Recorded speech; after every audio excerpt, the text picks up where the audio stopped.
Bonjour à tous, bonjour à toutes. Le soleil est beau, le soleil brille. Et nous avons aujourd'hui, dans le cadre de l'émission Vous avez la parole, nous recevons le Ballon Rouge. Le Ballon Rouge qui a certainement beaucoup de choses à dire parce que voilà, c'est le moment des subventions, c'est le moment des créations et c'est le moment de beaucoup de choses justement. Donc, merci mesdames d'être là, monsieur aussi. Et voilà, nous vous donnons la parole. Eh bien, bonjour. C'est le théâtre du Ballon Rouge. Je voudrais, en préambule, juste reporter à votre connaissance un texte qui me paraît essentiel pour ce que nous avons à dire aujourd'hui. C'est un texte de Victor Hugo, un discours qu'il a prononcé à l'Assemblée nationale le 11 novembre 1848. Et voici entre autres ce qu'il disait, et qui est dans les préoccupations du théâtre du Ballon Rouge. L'ignorance encore plus que la misère, l'ignorance qui nous déborde, qui nous assiège, qui nous investit de toutes parts. C'est à la faveur de l'ignorance que certaines doctrines fatales passent de l'esprit impitoyable des théoriciens dans le cerveau des multitudes. Et c'est dans un pareil moment, devant un pareil danger, qu'on songerait à attaquer, à mutiler, à ébranler toutes ces institutions qui ont pour but spécial de poursuivre, de combattre, de détruire l'ignorance. Le théâtre du Ballon Rouge a été créé il y a 30 ans, à un moment donné où à La Rochelle, il y avait très peu de théâtre. Une compagnie professionnelle, une maison de la culture, un service de la culture dirigé par Maxime Bonneau, et une effervescence dans cette ville qui était une ville ouverte aux esprits, aux intellectuels, aux artistes, qu'il a toujours été. Et c'est dans cette circonstance-là, dans cette période-là, d'effervescence intellectuelle et culturelle, que le théâtre du Ballon Rouge s'est créé. Nous avons été implantés dans le lieu que nous occupons depuis 1996, dans le quartier de l'Alleu, dans un lieu qui appartient à l'évêché. Il n'est pas municipal. Tout nous incombe, toutes les factures, tout ce qui est de notre responsabilité, qui concerne l'entretien, la sécurité du public, l'accueil et les activités que nous y développons, les activités de création, de recherche, de formation, de diffusion, mais aussi d'accueil. C'est Claude Latrille, qui était élu à la culture à ce moment-là, qui est un homme qui avait une conviction sur l'éducation populaire, qui a installé le théâtre du Ballon Rouge avec une mission de proximité auprès des publics, des périphéries. Le mot quartier était beaucoup galvaudé ces dernières années, mais je peux vous dire qu'à l'époque, il n'y avait que très peu d'artistes dans les quartiers qui se préoccupaient de savoir s'il y avait vraiment une transmission de la culture, une vraie transmission des pratiques artistiques. Et il y avait très peu d'artistes, et je le dis sans que ça me pose de problème, parce qu'il n'y avait pas de financement. Mais nous y étions déjà. En 1989, 1990, nous avons entamé notre collaboration, qui est une collaboration unique en France, d'une compagnie, d'un artiste metteur en scène, avec une maison de quartier, qui était la maison de quartier de Portneuf.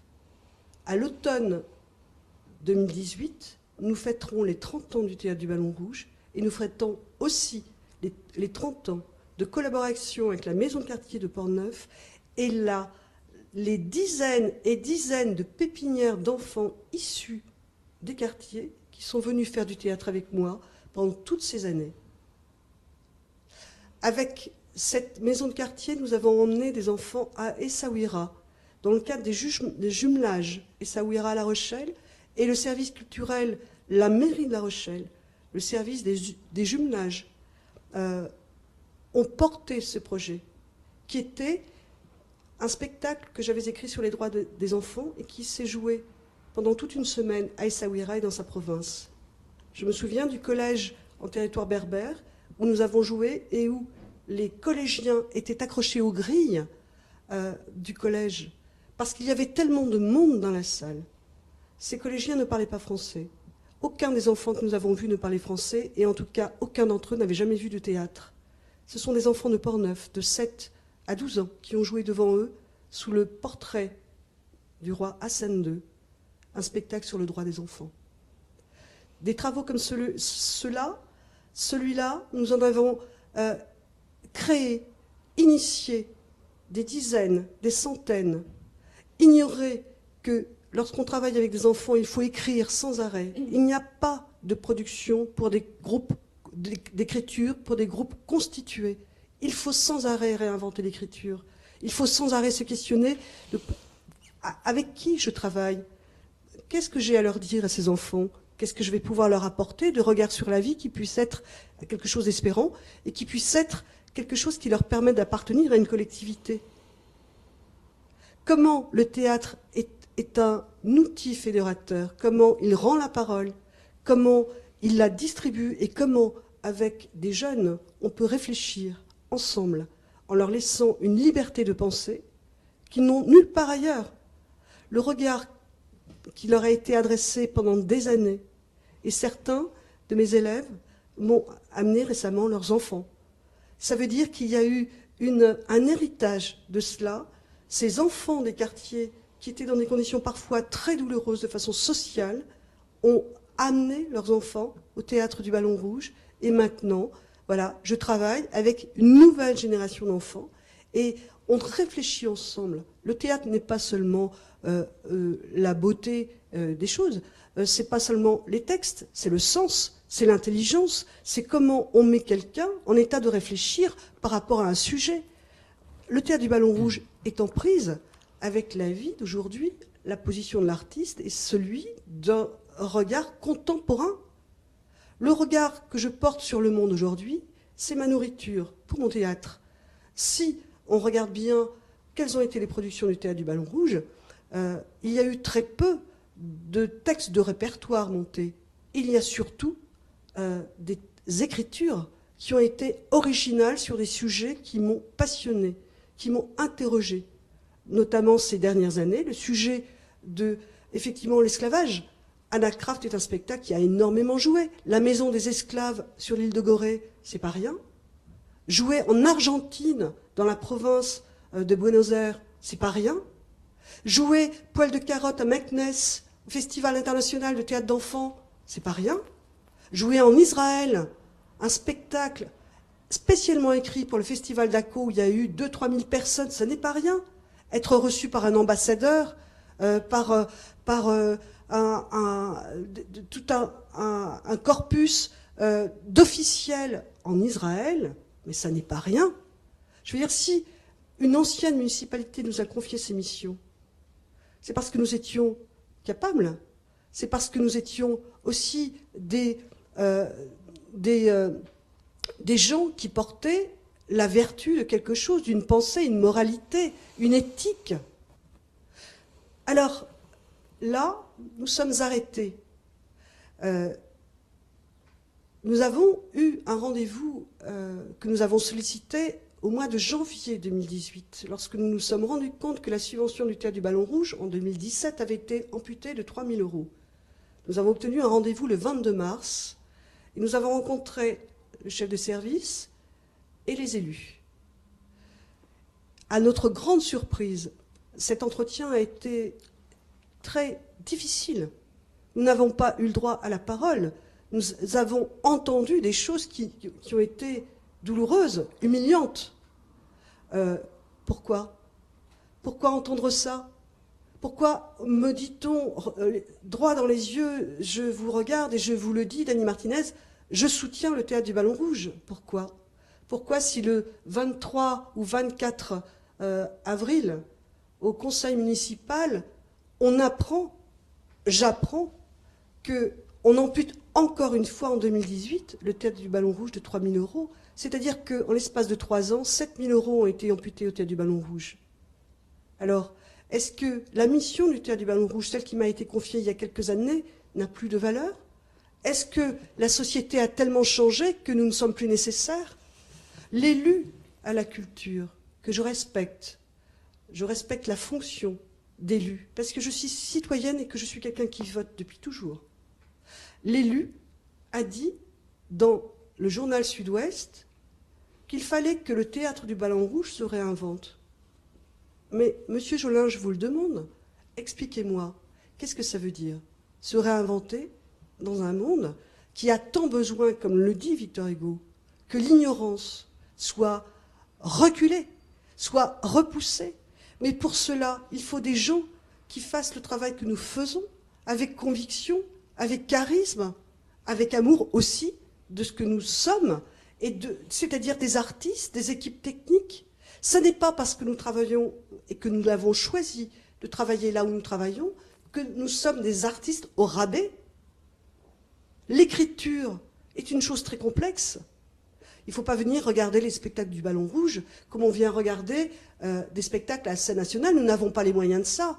Mais sachez que les emplois aidés qui ont été supprimés en 2017, en 2018, il y avait une prérogative du préfet qui permettait de réembaucher du personnel en CDI.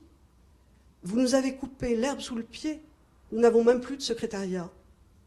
Voilà ce que je voulais vous dire. Bonjour, moi je m'appelle Isabelle Chaumard et je travaille pour le Théâtre du Ballon Rouge depuis 3 ans. Voilà, j'aurais voulu vous parler du travail que j'ai pu constater depuis 3 ans. Moi je suis là pour ça, pour dire ce que j'ai vu.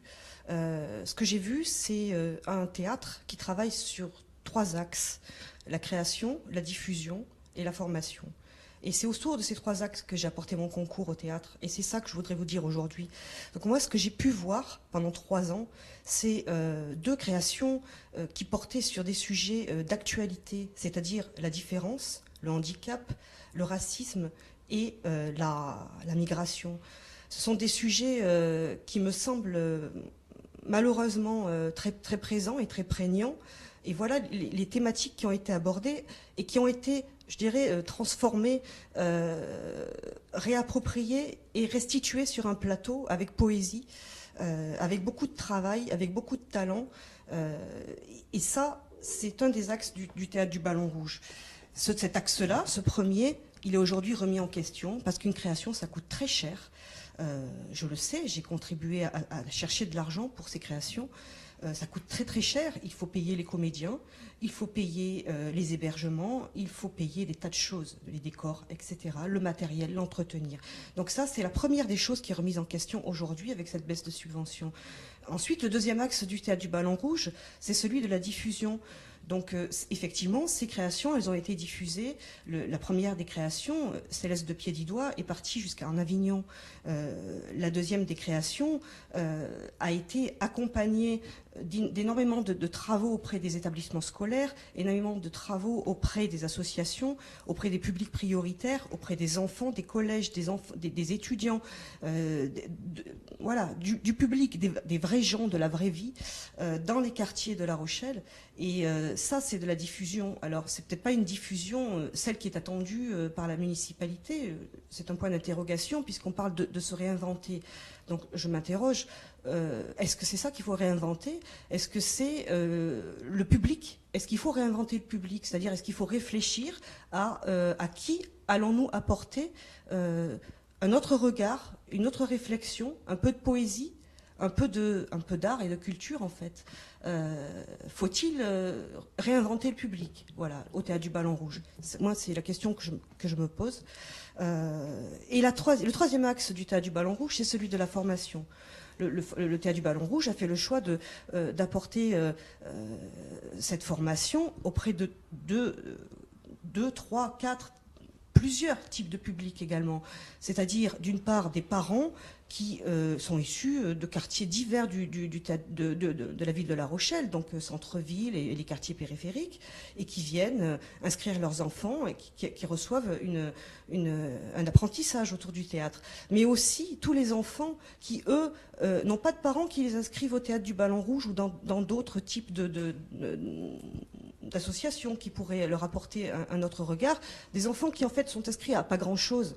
Et ces enfants-là, on va vers eux dans les établissements scolaires, que ce soit des établissements du primaire, des établissements du secondaire, des établissements, voilà, des lycées également, pour transmettre et les impliquer. On va dans les quartiers. Et ça, c'est également une autre sorte de public. Ce sont ces 3 axes qui aujourd'hui sont remis en question par la baisse de subventions, parce qu'avec 12 000 €, on ne peut pas faire tout ça. Donc il faut forcément faire des choix. Quels choix devront être faits? On l'ignore encore. Voilà. Donc moi, ma question est, si on doit se réinventer, c'est-à-dire Comment? Pourquoi? Est-ce qu'il faut réinventer le public? Est-ce qu'il faut réinventer la mission? Est-ce qu'il faut réinventer ce qui est fait depuis toutes ces années, depuis 30 ans, au Théâtre du Ballon Rouge? Voilà. Alors, bonjour. Moi, je m'appelle Romain Delantivy. Je suis un élève de Dany depuis que j'ai 7 ans, un truc comme ça. Et je suis un grand fan du Ballon Rouge depuis tout ce temps. On a fait beaucoup de spectacles avec Dany, des très très beaux spectacles, des spectacles simples, mais toujours pour moi très fédérateurs. Elle aborde des sujets assez intéressants qu'on n'a pas l'habitude de voir dans le monde du théâtre. C'est un petit théâtre, c'est un théâtre humble, vrai selon moi, à échelle humaine, et ça j'aime beaucoup. Et elle parle notamment d'handicap quand même et d'immigration, des sujets un peu sensibles actuellement, mais toujours avec beaucoup de légèreté, beaucoup de poésie et ça faut saluer ce genre de choses, notamment le dernier spectacle que j'ai vu, Cacao, qui est un très très beau spectacle. J'ai été étonnamment surpris, un peu court selon moi, mais étonnamment surpris, avec seulement 2 acteurs et pourtant une grosse aura qui se dégage de spectacle. Et ça fait du bien de voir ce genre de choses. J'ai participé à beaucoup d'actions que Dany mettait en place, notamment au Ballon Rouge à l'Alleu, puisque j'habite dans le quartier, donc c'est facile pour moi d'y aller, mais aussi à l'AIDE, qui est une sorte de grand spectacle en fait, avec une centaine d'acteurs, une centaine d'élèves de tous horizons, de tout âge, et avec sur toute une année des missions dans des endroits différents en France. Celui qu'on avait fait sur le spectacle Cité Star, qui parle justement un peu de la nouvelle star dans une cité. On a fait des missions dans un camp à Soulac pour pouvoir travailler avec des chorégraphies. Gérer une centaine d'élèves, c'est pas rien. Et à la fin, on a sorti un spectacle qui était vraiment, qu'on a joué au Parc des Expositions à La Rochelle et qui était vraiment extraordinaire. J'en garde des souvenirs impérissables.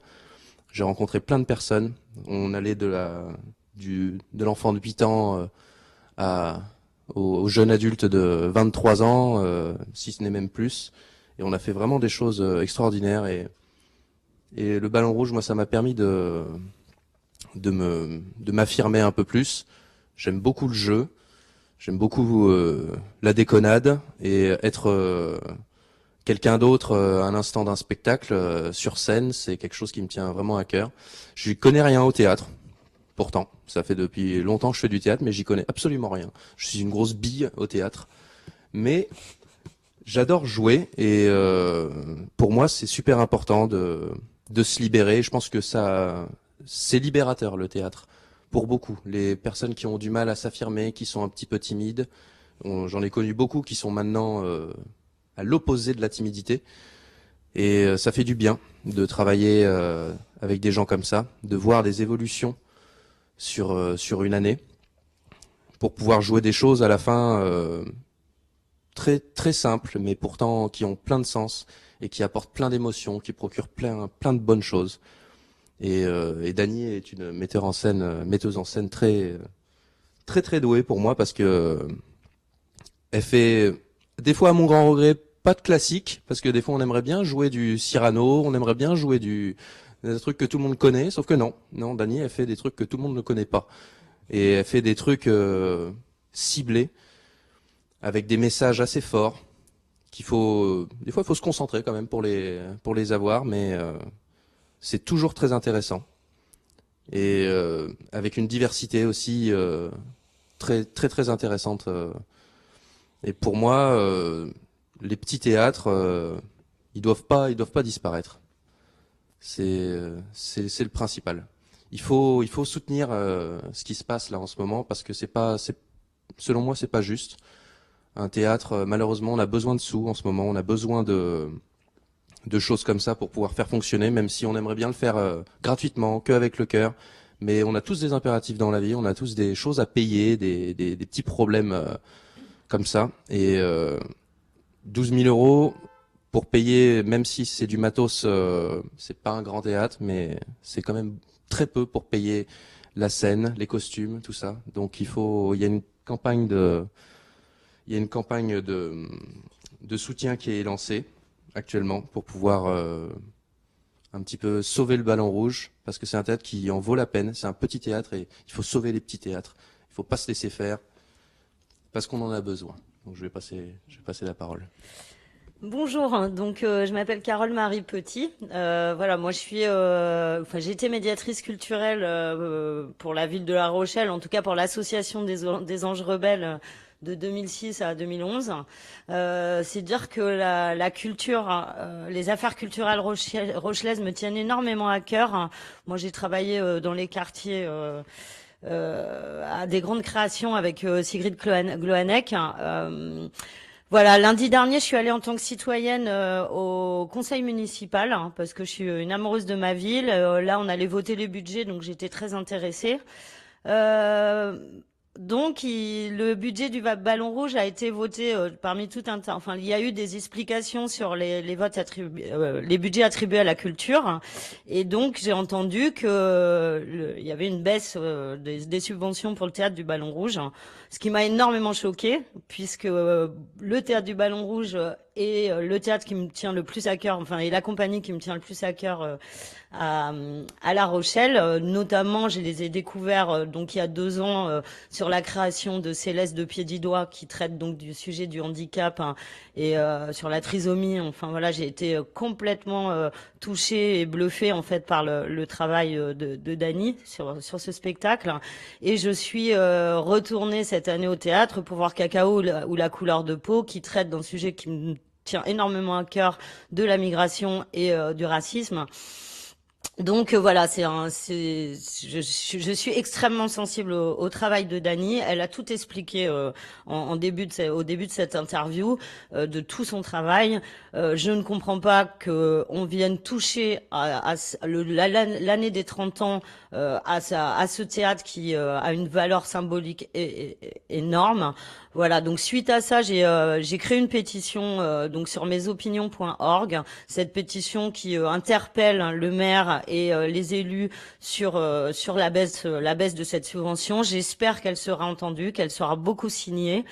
Et voilà, je compte sur vous en fait pour vous rendre curieux et puis pour défendre la culture populaire. On est dans une période où l'actualité vraiment doit nous rendre sensibles à ça. Dans les quartiers, il y a besoin d'art, il y a besoin de culture, il y a besoin que les jeunes puissent prendre la parole, puissent être dans la création, et pas dans un divertissement qui n'élève pas les consciences.